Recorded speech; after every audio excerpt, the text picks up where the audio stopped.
നമസ്കാരം. നാളെ നവംബർ 14 ശിശുദിനം. 1964 നെഹ്റുവിൻ്റെ മരണത്തെ തുടർന്ന് ഇന്ത്യയിൽ അദ്ദേഹത്തിൻ്റെ ജന്മദിനം ശിശുദിനമായിട്ട് ആഘോഷിച്ചു വരുന്നു. നെഹ്റുവും കുട്ടികളും തമ്മിൽ വലിയൊരു മമതാ ബന്ധമാണ് നിലനിൽക്കുന്നത്. ഇന്ന് സമൂഹം നേരിടുന്ന വലിയൊരു സാമൂഹിക പ്രശ്നമാണ് പരിസ്ഥിതി മലിനീകരണം. ഇത് വിചിന്തനം ചെയ്യാതെ ശിശുദിന ചിന്തകൾ പൂർണ്ണമാകുകയില്ല. നാടും നഗരവും ഉപയോഗിച്ച ശേഷം വലിച്ചെറിയുന്ന പ്ലാസ്റ്റിക് പോലെയുള്ള അജൈവ മാലിന്യങ്ങൾ കുന്നുകൂടുകയാണ്. കുട്ടികൾക്ക് മാതൃകയാകേണ്ട മുതിർന്നവരായ നാം തന്നെയാണ് ഇത്തരം പ്രവൃത്തികൾക്ക് നേതൃത്വം നൽകുന്നത് എന്നത് ഏറ്റവും ഖേദകരമാണ്. കുട്ടികൾ ഏറ്റവും കൂടുതൽ അനുകരിക്കുന്നത് തൻ്റെ മാതാപിതാക്കളെയും മുതിർന്നവരെയുമാണ്. നാളെയുടെ നിയന്ത്രണം ഏറ്റെടുക്കേണ്ടവരാണ് ഇവർ.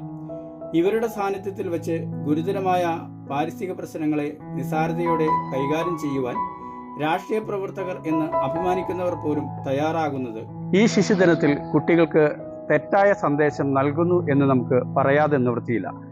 എങ്കിലും കുരുന്നുകൾക്കെല്ലാവർക്കും ശിശുദിന ആശംസകൾ.